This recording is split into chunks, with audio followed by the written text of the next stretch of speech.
সবাই দোয়া করবেন। আমার মেয়েটা অসুস্থ, এই যে আয়েশা আক্তার, আর পাতলা পায়খানা, আর আজকে 2 দিন ধরে আর হাগার সাথে রক্ত বেরোয়, এই জন্য ওষুধ আনলাম।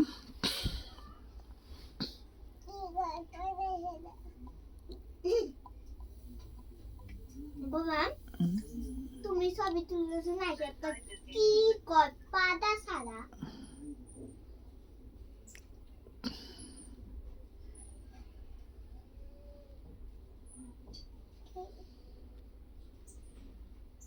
তুই দলমনি মোটা আও কি সুন্দর ওষুধ, গুড়ি গুড়ি লাল লাল সাদা। ও বাবা কেমন বাবা এটা আমার বড় মেয়ে খাদিজা আক্তার। সবাই আমার মেয়ের জন্য দোয়া করবেন। আলহামদুলিল্লাহ। মামাই ভাত খাবো, মায়া কি দিয়েছে, মা গো মা কি দিয়ে